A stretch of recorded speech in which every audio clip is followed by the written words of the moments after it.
Hello everybody, welcome to my channel. George Harrison. The quiet Beatle who found his own cosmic frequency. George Harrison spent a lifetime being described as the quiet one, but anyone who's actually listened to his music or traced his journey knows he was anything but quiet. He was introspective, sure, soft-spoken, yeah, but Harrison's voice, musical, spiritual, and cultural, still resonates across generations. Often louder now than it ever did during the Beatles' heyday. Early life, Liverpool roots and a budding guitarist born on February 25, 1943, in Liverpool, England. George Harrison grew up in a working-class household filled with the sounds of skiffle music and early rock and roll. He was the youngest Beatle and the most immediately drawn to the guitar, obsessively mastering the instrument as a teen. His natural talent and earnest dedication impressed Paul McCartney, who recommended him to John Lennon, and the rest is pop culture history. Beatlemania and a blossoming songwriter. Though John and Paul dominated the Beatles' songwriting machine, Harrison's early contributions like "Don't Bother Me" hinted at an emerging creative force. By the mid-1960s, he was crafting some of the band's most distinctive works. His curiosity led him to Indian classical music and a profound partnership with Ravi Shankar, making Harrison the first major Western pop star to take the sitar seriously. Tracks like Norwegian Wood, Within You Without You, Long, Long, Long, and eventually Something, and Here Comes the Sun established him as an artist whose sensitivity and spiritual longing added depth to the Beatles' sonic universe. In many ways, he gave the group its reflective core. Solo success. Breaking free and stepping forward. When the Beatles split in 1970, Harrison didn't just step out of Lennon and McCartney's shadow, he sprinted. His triple album, All Things Must Pass, remains one of the most acclaimed solo works by any Beatle, delivering classics like My Sweet Lord, Wah Wah, and the gentle, philosophical title track. He also spearheaded the concert for Bangladesh in 1971, a groundbreaking humanitarian music event decades before such concerts became common. It showed Harrison's instinct to use music for service, not just fame. Throughout the 70s and 80s, he released a string of thoughtful solo albums and eventually co-founded the supergroup Traveling Wilburys, teaming up with Bob Dylan, Tom Petty, Roy Orbison, and Jeff Lynne for some of the most relaxed, joyful music of his career. Spirituality, simplicity, and a life beyond stardom. Harrison's spiritual journey, particularly his devotion to Hinduism and the teachings of the Hare Krishna movement, shaped nearly everything he did. He lived simply, meditated regularly, and continually sought meaning beyond material success. His lyrics often pointed listeners toward inner peace, acceptance, and universal love. Despite being one of the most famous musicians on earth, he was happiest gardening at Friar Park, spending time with family, or strumming ukulele with friends. Legacy. A quiet voice that still echoes. George Harrison passed away on November 29, 2001, but his legacy has only grown stronger. Fans still find comfort in the warmth of Here Comes the Sun, still lose themselves in the lush soundscapes of All Things Must Pass, and still feel the sincerity behind every note he played. He wasn't loud, but he was profound. He wasn't flashy, but he was fearless in following his own path.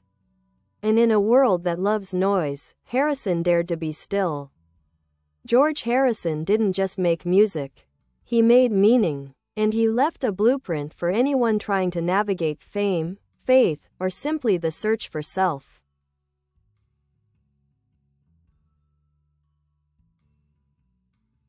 Innovation. And the sonic explorer within George Harrison had a knack for hearing possibilities before others knew they existed.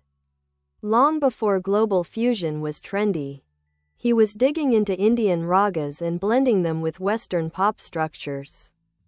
His use of the sitar, tambora, and tabla wasn't a gimmick, it was a sincere musical and spiritual exploration. During the Rubber Soul and Revolver years, Harrison pushed the Beatles toward sounds that felt otherworldly, droning textures, swirling harmonics, and modal melodies that were light years from standard rock and roll. His work on tracks like Love You To and Within You Without You opened a gateway that countless artists would later walk through. He was equally early in embracing new tech. Harrison fell in love with the Moog synthesizer in the late 60s, using it on Abbey Road at a time when the instrument was still exotic and temperamental. That curiosity helped shape the Beatles' reputation as sonic innovators. The slide guitar that became his signature. If you've ever heard Harrison's slide guitar work, you know it's unmistakable, warm, vocal, almost tender. He picked it up seriously only in the early 70s, but quickly made it one of the most expressive voices in rock. Songs like My Sweet Lord, Give Me Love, Give Me Peace on Earth, all those years ago, and countless collaborations broadcast that signature sound, lyrical, singing, spiritually infused. He didn't shred, he spoke. To musicians, Harrison's slide style is a language all its own, economical but emotional, spare but soulful. Relationships, friendships, and a life entwined with legends. Harrison's relationships often became the stuff of rock mythology, but his circle was built on loyalty and real affection. Ringo Starr remained one of his closest friends, with Harrison writing several songs tailored for Ringo's style. Eric Clapton was both a friend and complicated figure. Their story includes deep friendship, creative exchange, and famously, romantic entanglements, yet they remained close for life. Bob Dylan and Harrison had a warm, easy friendship, eventually culminating in the Traveling Wilburys. Harrison always said Dylan helped crack open a new dimension of his songwriting. He also nurtured younger musicians, offered quiet guidance, and disliked the ego-driven culture of celebrity, preferring real, human connection. A gardener at heart, Friar Park and the Pursuit of Peace. Friar Park, Harrison's sprawling Victorian estate, wasn't just a home, it was his sanctuary. He spent countless hours tending the grounds, nurturing exotic plants, shaping landscapes, and turning gardening into a form of meditation. Friends often joke that he would have been just as happy being a gardener anonymously, and Harrison himself admitted it wasn't far from the truth. After years in the blinding spotlight, the quiet of the garden was where he felt most like himself. His final years, reflection, creation, and grace. In the late 90s and early 2000s, Harrison continued to write and record. Though health challenges increasingly shaped his life, he remained philosophical, humorous, and grounded despite everything, his attitude toward mortality being remarkably peaceful. After his passing in 2001, the world mourned, but Harrison would have preferred celebration. And so, the Concert for George in 2002, organized by his friends and family, became a luminous tribute. Musicians from Paul McCartney to Eric Clapton to Ravi Shankar's daughter Anushka gathered to honor his music, his wit, his humanity. It remains one of the most emotionally resonant tribute concerts ever held. Cultural impact. The Beatle who bridged worlds. George Harrison's influence extends way beyond pop music. He helped introduce Western audiences to Indian classical music and spiritual philosophy. He set a precedent for celebrity activism with the Concert for Bangladesh. He shaped a generation of guitarists with his melodic, understated soloing. He proved that introspection and spirituality could live inside mainstream music without feeling pretentious or forced. His work continues to echo through artists who blend genres, seek meaning, or dare to chase the quiet path in a noisy world.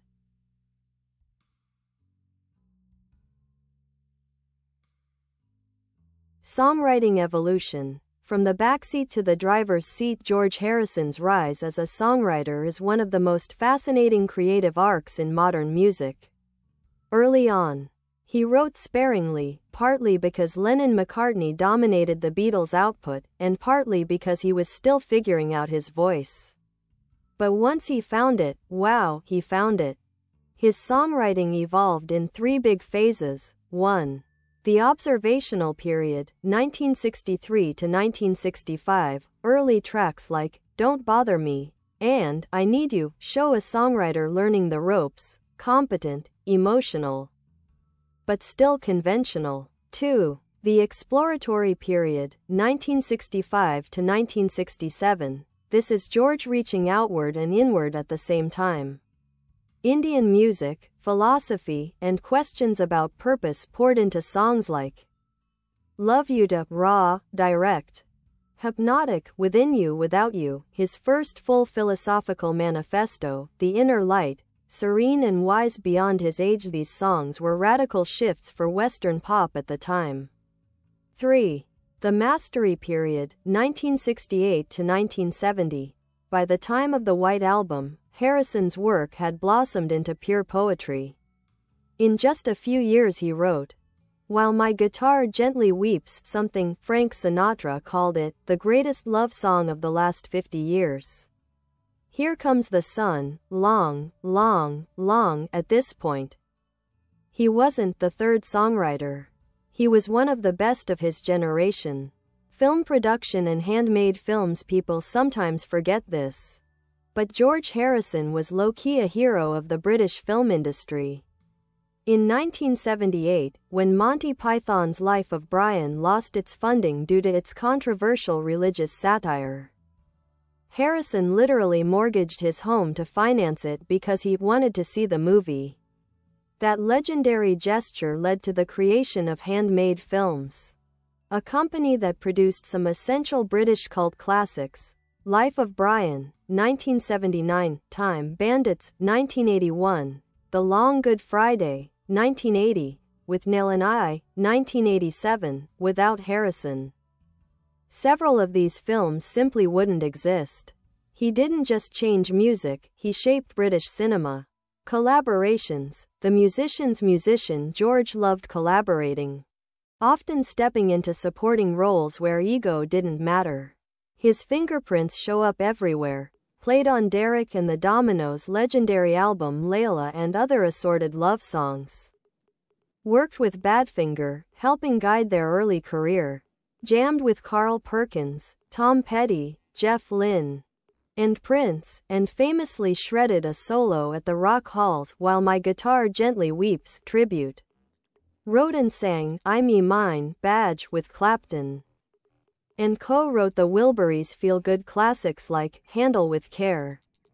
Musicians loved him because he brought humility, humor, and intention into every session.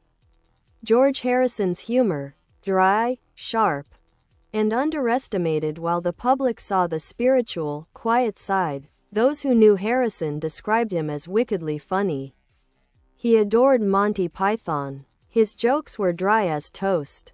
He could be sarcastic, playful, and sometimes darkly hilarious. At the Beatles' anthology reunion interviews, George often delivered the funniest lines, deadpan, quick, cutting without cruelty. Humor was one of his shields and one of his gifts. Philosophy and worldview.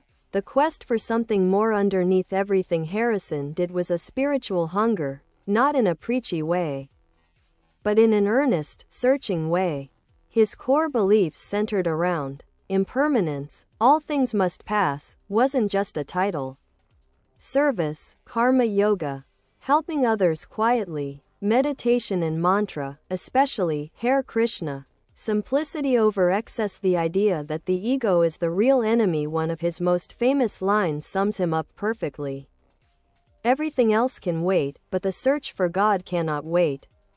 Whether you interpret God as spirituality, truth, purpose, or peace, you feel what he meant. A legacy that grows every year. George Harrison's influence has aged like a rare, warm-toned vinyl record, deeper, richer, more resonant over time. Modern artists from all genres cite him as inspiration. Alternative and indie musicians adore his introspective writing. Guitarists worship his melodic slide phrasing. Spiritual seekers gravitate toward his lyrics. Producers admire his textural instincts. Filmmakers respect his boldness in protecting artistic freedom. And millions of listeners still turn to "Here Comes the Sun" when they need hope, or "All Things Must Pass" when they need comfort. Harrison's gift wasn't just music, it was perspective.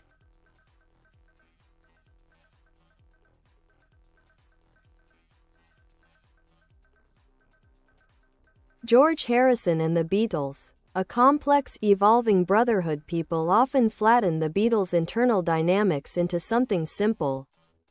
But the truth, especially for George, was layered and deeply human. He loved the band. He resented the band. He grew through the band. He grew out of the band. With John Lennon, John fascinated George early on. He was older, rebellious, sharp, and charismatic. But their relationship shifted over time. John later admitted he didn't always give George the respect he deserved as a writer. By the late 60s, George had surpassed John in spiritual growth and mellow clarity. Something Lennon admired but didn't always feel able to follow. Still, when they connected, musically or personally, the spark was real. While My Guitar Gently Weeps exists partly because John encouraged the emotional rawness baked into it. With Paul McCartney, Paul and George had a sibling-like bond, affection mixed with friction. Paul's perfectionism and George's blossoming confidence clashed during Get Back, Let It Be sessions, where George famously said, "I'll play whatever you want me to play, or I won't play at all." But decades later, their mutual respect was crystal clear. Paul always said George wrote some of his favorite Beatles songs ever. And George, despite the fights, never downplayed Paul's gifts. The brotherhood outlived the arguments. With Ringo Starr, George and Ringo were the most quietly tight pair in the band. Ringo once said, "George was my best friend. I loved him, and he loved me."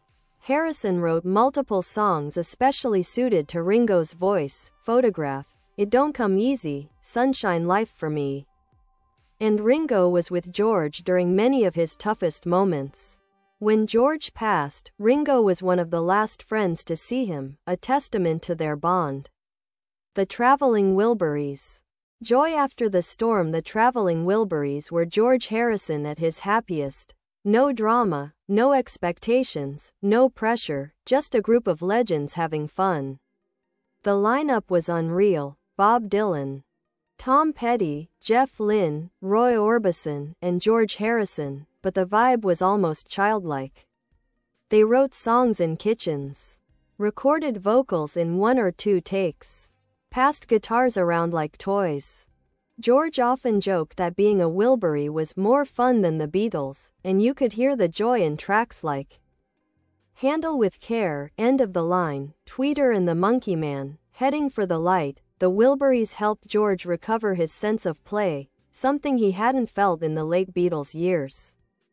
Spiritual practices. The inner life behind the music. George wasn't dabbling in Eastern spirituality, he was all in. It shaped his daily life, his art, and his relationships. Meditation and mantra. Harrison meditated daily and used mantra as a way to quiet the mind and dissolve ego. He found comfort, clarity, and creativity in these practices. Devotion to Krishna consciousness. His connection to the Hare Krishna movement was deep, sincere, and lifelong. He donated to temples, wrote spiritually centered songs, My Sweet Lord, and kept Krishna devotees close as friends. Karma Yoga. Service without spotlight. George quietly funded charities, temples, and humanitarian causes without wanting publicity. To him, giving was a spiritual act, not a brand move. The darker years, challenges and personal battles. Despite his gentle aura, Harrison faced real storms, creative frustration during late Beatles years. He had a backlog of brilliant songs that weren't getting recorded. This pushed him away emotionally and creatively. Personal turbulence. The 70s brought complicated relationships, fame fatigue, and internal conflicts that wore on him. Health struggles. Harrison battled throat cancer and later lung cancer. Even in pain, he stayed centered, making peace with impermanence. His final months were filled with family, old friends, chanting, prayer, and emotional closure. The concert for George. A farewell full of light. Few tributes in music history matched the emotional weight of the 2002 concert for George at the Royal Albert Hall. It wasn't just a memorial, it was a celebration of his soul. On stage that night, Paul McCartney, Ringo Starr, Eric Clapton, Jeff Lynne, Tom Petty, and the Heartbreakers, Ravi Shankar's musical family, Dhani Harrison. George's son. The whole night felt like Harrison himself had curated it from somewhere just out of sight. When Paul sang Something on ukulele, George's favorite instrument, the audience cried. Musicians cried, and honestly, you had to have a heart of stone not to feel it. Why George Harrison still matters today. George's message: simplicity, truth, inner peace, compassion, feels more urgent now than ever. People turn to him because his music comforts without condescending. His spirituality invites without preaching. His vulnerability feels real, not curated. His life shows that fame can be navigated with humility.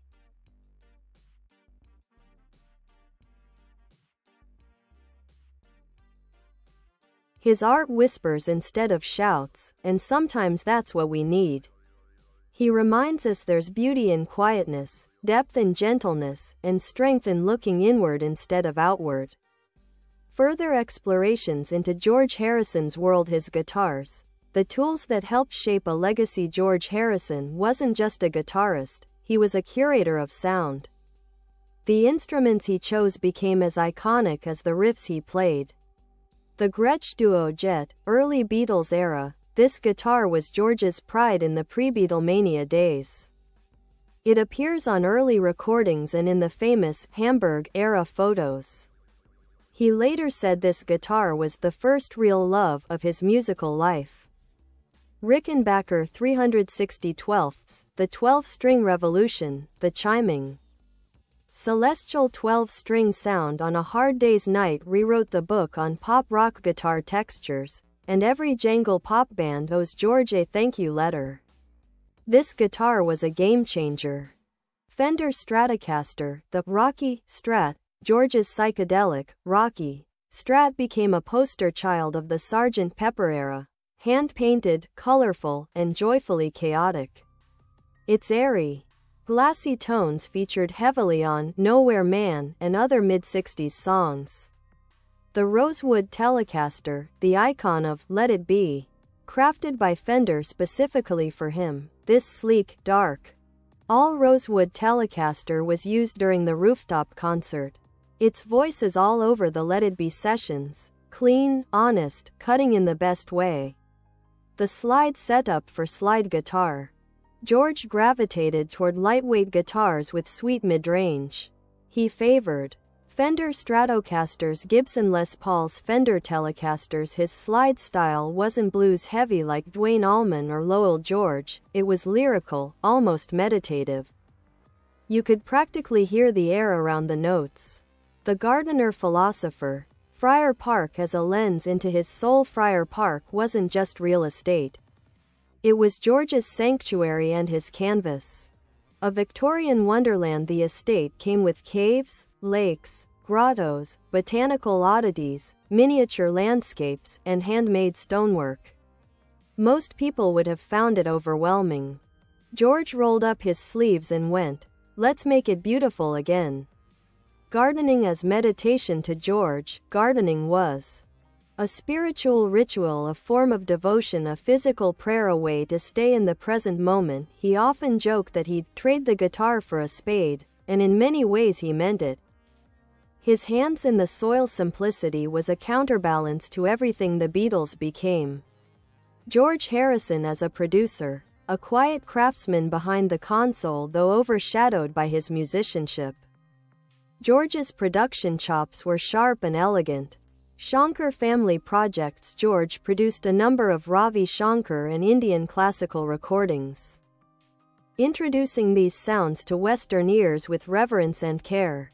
Badfinger's early hits. He co-produced the band's breakout tracks and helped them find their sonic identity. Monty Python music. Yes, George even produced comedy music. His love for Python gave birth not just to films but also to albums and mixes with that signature dry, British wit. Traveling Wilbury's sound. He and Jeff Lynne shaped that warm, jangly, relaxed, Wilbury tone that remains one of the most comforting vibes in rock history. As a producer, George favored organic textures, space and honesty. Never overdone, never overmixed. The philosophy in his lyrics. A closer look. George's best lines hit you like gentle truths you already knew but forgot to say out loud. On impermanence, all things must pass, none of life's strings can last. A universal truth wrapped in melody. On ego. I me mine, I me mine, I me mine. A rock and roll critique of self-obsession, decades before social media. On love. Something in the way she moves attracts me like no other lover. Romantic, simple, eternal. On seeking the divine. My sweet Lord, I really want to see you. A longing as old as humanity itself. George's lyrics weren't clever for cleverness's sake. They were simple, present, and quietly profound. Pop culture impact. Harrison's reach across generations. Even today, George Harrison's presence is everywhere. Indie and alt-rock artists love his vulnerability. Ambient and new age musicians love his spirituality. Guitarists worship his phrasing. Filmmakers reference his aesthetic. Meditation communities quote his lyrics. Ukulele clubs basically canonized him. His music pops up in films, shows, documentaries, TikToks, late-night TV, and everywhere people need comfort. Here Comes the Sun became the most streamed Beatles song, a global anthem of hope, the song people turn to when they need reassurance, a reminder that brightness returns eventually. George didn't chase trends, yet somehow, he's timeless. The human behind the legend. A few stories fans love. Here's a handful of the most beloved Harrison anecdotes, little windows into his personality. He brought a literal bag of ukuleles everywhere.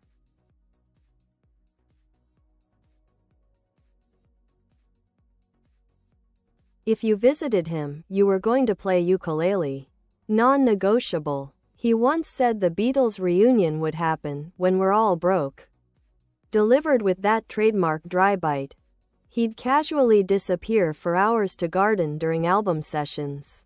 The most George behavior ever. When asked what he thought the world needed, he said, more love, more joy, more laughter. A simple request but a good one. He helped fund Monty Python because he just wanted to see the film. The most expensive movie ticket ever bought. These stories show why people adored him. He was brilliant without being full of himself, funny without trying too hard, spiritual without preaching. More about George Harrison. The depths, the details, the hidden corners, his spiritual teachers and influences. George didn't just consume spiritual teachings. He sought out teachers, mentors, and guides who shaped his worldview. Ravi Shankar, not just a musical collaborator, Ravi was a spiritual mentor. Their friendship ran deep, built on mutual respect. Ravi opened doors into Indian philosophy and culture. And George treated those teachings with care and devotion, not tourist-level curiosity. A.C. Bhaktivedanta Swami Prabhupada. George supported the founder of the Hare Krishna movement in the West. He helped fund temples, pressed records of devotional chants, and even recorded Hare Krishna mantra with the London Radha Krishna. Bye bye. Thanks for watching. Bye.